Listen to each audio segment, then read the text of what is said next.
Hey everyone, this is the Rewriter writing in. For today's video, I'll be giving my thoughts on the technical preview that 343 put out over the weekend.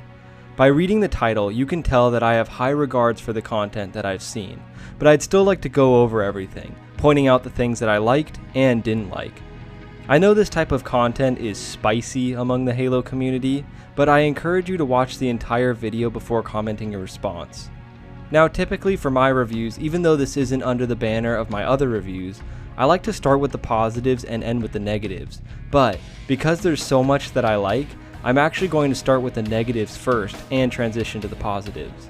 So with this intro out of the way, let's dive into the sort of review of Halo Infinite's technical preview.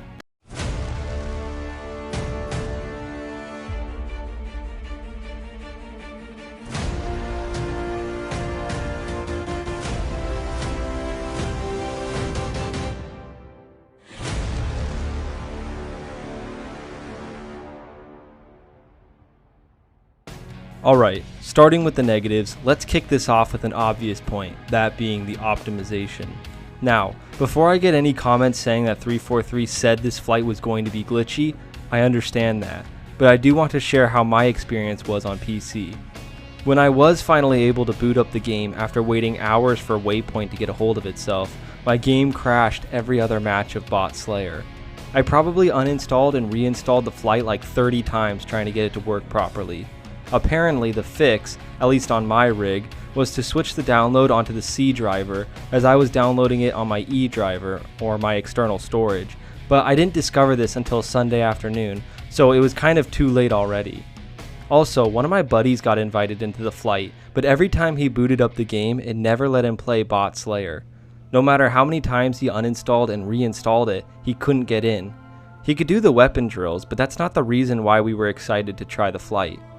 Along with this, one of the constant bugs that I kept getting was that whenever I joined a match in progress, most of the audio would be gone, and the Spartan chatter would be really laggy and buggy. These matches always sucked because when the audio is non-existent, it makes playing the rest of the match feel like a chore. The menus were also very glitchy, but this didn't bother me too much as I knew what I was getting into when I started playing this. And speaking of Spartan chatter, let's just say that I'm really not a fan of it. Now this is easily solved because you can just disable Spartan chatter in the menu, but when I had it on, I really didn't like it. In Halo 5, Spartan chatter was a way for the game to give callouts to people who were playing solo and didn't have a mic. I actually enjoyed this feature because they gave pretty good callouts that were pretty helpful in the game. However, in Infinite, the Spartan chatter is now trying to simulate people just playing the game. What I mean by this is in Halo 5, Spartan chatter was serious and genuinely helpful, but in this, the Spartan chatter consists of phrases like, "over yonder," and "man, that was so satisfying." And some of these voices are kind of weird, like this Texan accent that sounds like you're playing with Arthur Morgan, and this teenager type voice that says that satisfying line. The Spartan chatter has been de-evolved in Infinite, and I'd much rather them go back to the callout system from Halo 5. Now, another aspect that I don't really care for is a couple of the AIs that you can use in the flight, specifically Cirque and Fret. I enjoy this concept of a personal AI, but both of these AI in particular are super annoying to me. Cirque reminds me of the exuberant witness announcer from Halo 5, whose voice got annoying real quick in that game and gets old pretty fast in this game. Fret is even worse to me because, as many people have pointed out already, he sounds like a Disney Channel cartoon character. "Sniper acquired! Wow, you're lethal with that thing!" For me, I prefer the more serious AI, like Butler, but this is a personal nitpick and not a flaw in the game. Now lastly, there are a couple of weapons that I don't like, those being the Ravager and Pulse Carbine. Let's start with the Pulse Carbine. The Carbine in Halo, introduced in the second game, has become a staple in the franchise as being the lethal precision weapon equivalent to the battle rifle, with its quick semi-automatic firing rate. This weapon has always been fun to use, especially in Halo 5 when they made it a bit harder to use than in previous iterations. Getting a perfect kill in Halo 5 with the Carbine was truly satisfying. However, in Infinite, they decided to overhaul the Carbine completely, changing it into a different weapon altogether. No longer is it semi-automatic, but now shoots in bursts that track the enemy. In addition, the Carbine is no longer a precision weapon, and is fired mostly from the hip now. I don't like this change, as precision weapons are the meta for Halo, and taking a precision weapon out of the sandbox makes this gun less desirable in high-level play. Also, at least for me, this weapon felt very inconsistent. Sometimes the tracking felt super strong, and I could 2-burst an opponent from mid-range, but other times I would be right next to my opponent and the shots would just completely miss them, and I would give up an easy death. This weapon has been completely nerfed to me, and I probably won't be using it in Infinite unless they change it in certain ways. Now for the Ravager, I just feel like this weapon is kind of boring to use. It acts a bit like the plasma caster in Halo 5, but when you hold down the trigger, instead of launching a giant plasma nade that explodes into separate nades, it creates this pool of plasma that burns over time. This is a neat idea, but it's pretty easy to dodge out of the way of this. Plus, there's really no skill to using this weapon, as the standard firing projectiles can be aimlessly shot at an opponent and it will still hit them. I'm also just not a fan of this design and feel that it could be a bit smaller and have more weathering and scrap metal parts on it to feel like a true brute weapon. But that's really all I have for the negatives, so now let's jump into the many positives that I've gotten from this preview. So the positives of this preview all revolve around one central theme, the overall feel of the game. This is going to sound extremely cliche, but this is the first Halo made by 343 that actually feels like a successor to Bungie's Halo games. No more loadouts from Reach and 4 that turn Halo into a Call of Duty clone, and there's much less emphasis on advanced movement like in 5. The elements of the gameplay found here are taken from both Bungie's and 343's Halo, and combined in a way that's really satisfying to play.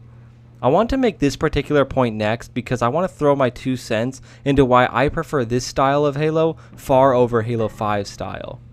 See, in Halo 5 you start each match with all of your Spartan abilities: Sprint, Thrust, Slide, Clamber, Spartan Charge, Ground Pound, and Stabilize. Additionally, you spawn with arguably the best weapon in the game, the Magnum.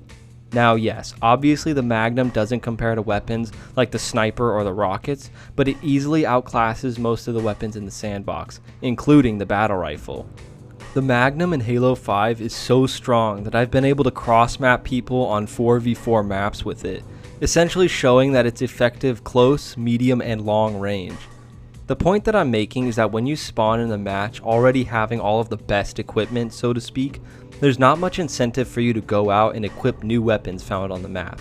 Now, I'm not including power weapons or power-ups like the camo or overshield. Because of this, the sandbox is made much more irrelevant than it ever should be, and this clashes with the fundamental ideology when it comes to designing Halo's multiplayer. Now, I want to make a quick comment here in regards to Halo 5's advanced movement.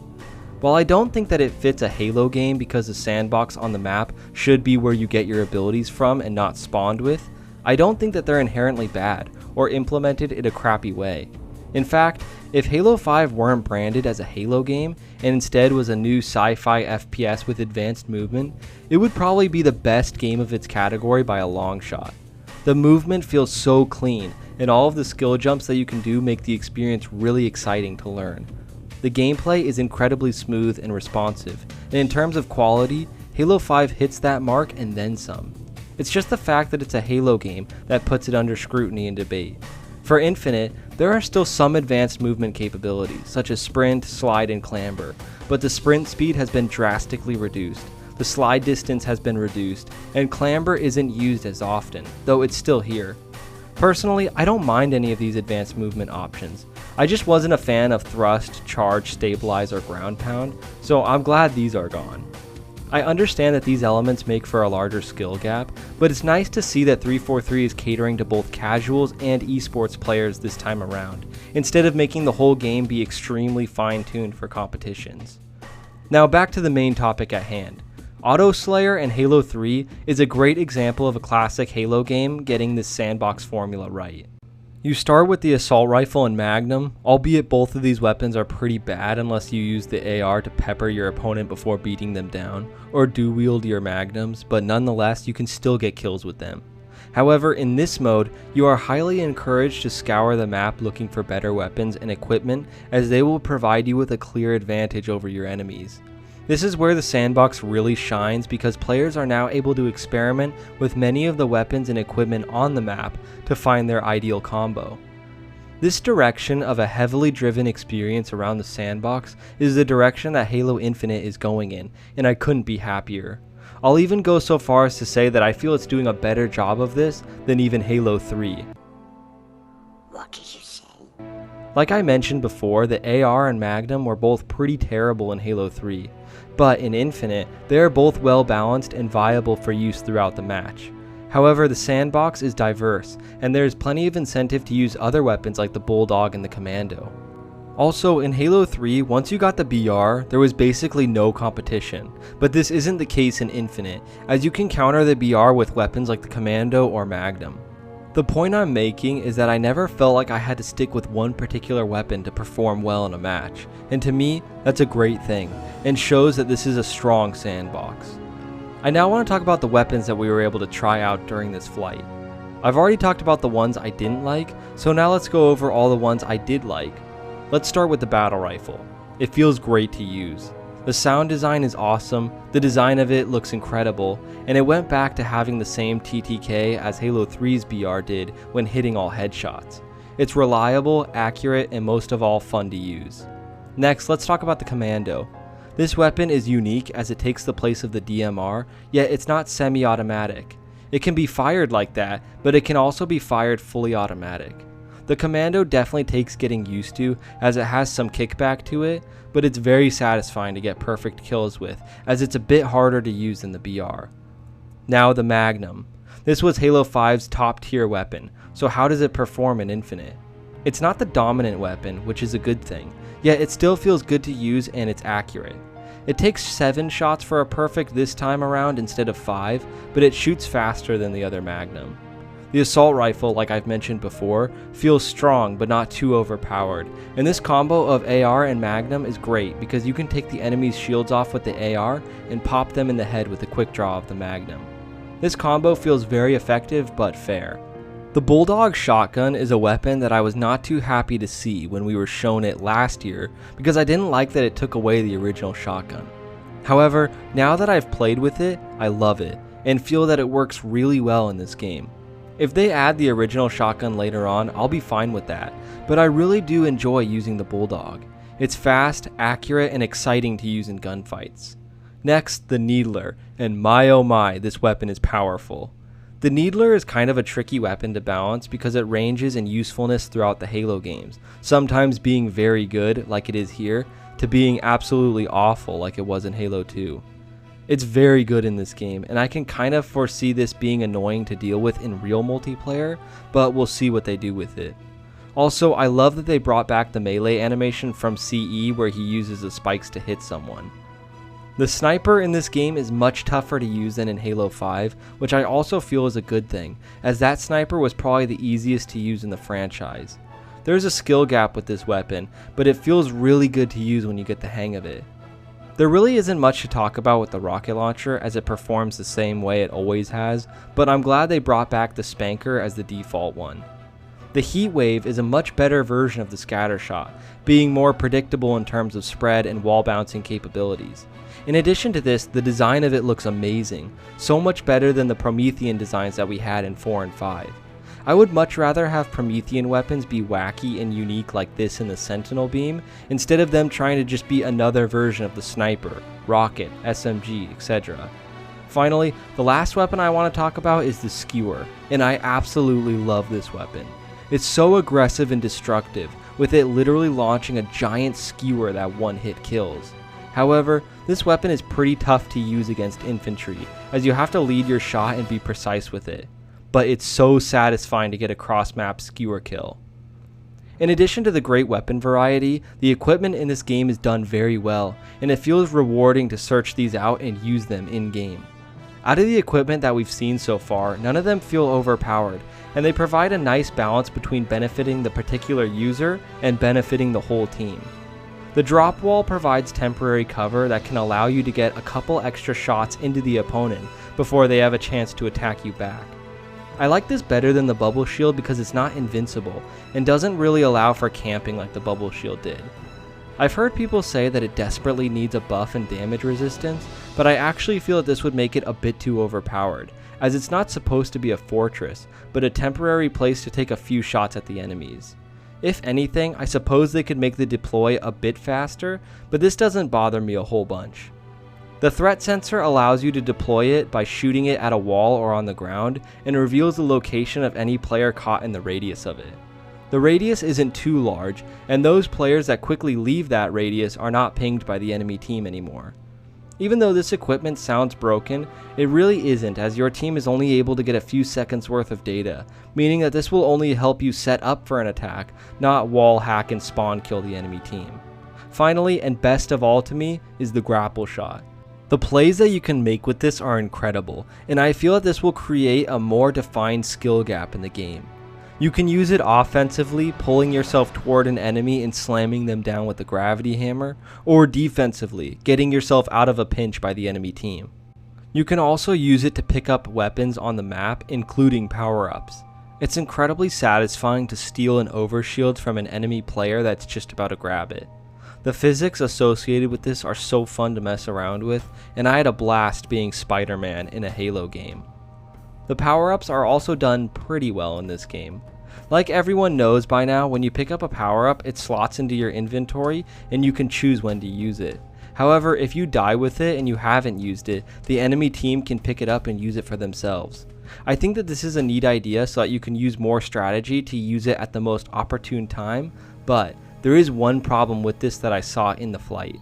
At one point, I picked up the overshield, but forgot that it was in my inventory after a couple bots surrounded me and I started to panic.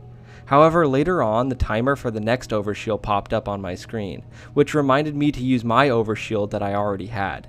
This begs the question of if teams will be able to stack the overshield and then all pop them at once to have all 4 members of the team have overshields. While this would be pretty funny, it would also be kind of stupid in competitive play, so they might have to tweak this feature a bit. But I love how the screen effects change depending on if you're using the overshield or camo. I also like that the speed boost is gone, seeing as how I never cared for this pickup too much. Now, a smaller point that I want to make about the sandbox is the discussion around dual wielding. At first, I was very opposed to the fact that there was no dual wielding, as this is a fan requested feature that has not been seen since Halo 3. However, after watching many videos related to this subject, it's clear that dual wielding negatively affected the sandbox by depowering many weapons that people had come to love, like the Magnum, and limiting players from throwing grenades or meleeing. After taking these videos into consideration, I feel that 343 is doing the right thing by not having dual wielding in multiplayer. However, I still think it would be fun to have dual wielding in custom games, as these are meant just for fun and not supposed to be balanced. So let's now talk about the maps. In this flight, we were able to play on 3 maps: Live Fire, Recharge, and Bazaar. Let's start with Live Fire. I think this map is pretty good, with your classic 3 lanes, but having an underground section and a sniper nest. This map is small, but works good for 4v4 and probably would work good for 2v2. It has some neat details to it, with the facility being called the Avery J. Johnson Academy of Military Science. In addition to this, there are brute dummies on one of the sides, and you can actually shoot the helmets off their heads. Finally, this map feels like a cool homage to the pit from Halo 3, with the announcer in the background saying that this is a training exercise going on, which I feel is a nice touch. The next map that we got was Recharge. This map was okay, though it was probably my least favorite due to the fact that it looks similar to maps like the Rig from Halo 5, which I hated aesthetically. Having the Grapple Shot on this map is a huge plus though, and this map is well catered to this aspect. It's a taller map than some of the other ones, which provides good opportunities to swing up from the bottom near the power-up to the top, which has some good vantage points. Having the hammer was pretty fun too, but in all this was a pretty underwhelming map. The last one that we got was Bazaar, and this is another good map. The fact that it's set in New Mombasa is pretty cool, as we finally get some more ties to the Bungie era with this map and Live Fire. This map is set up in a way where the 2 sides are facing each other, which indicates to me that it will probably be used for CTF and Strongholds, along with Slayer.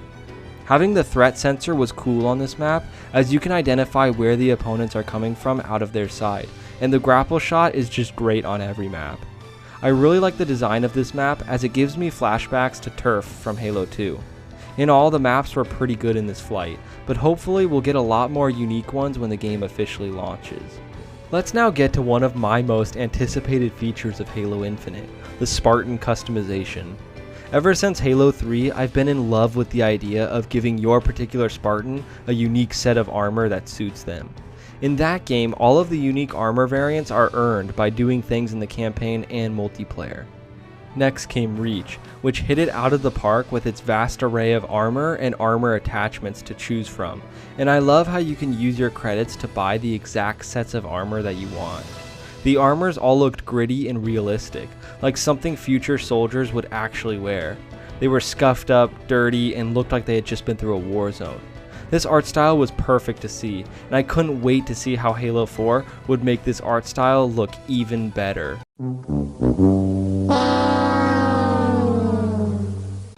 I don't know how they butchered this art style so bad, but it looked terrible.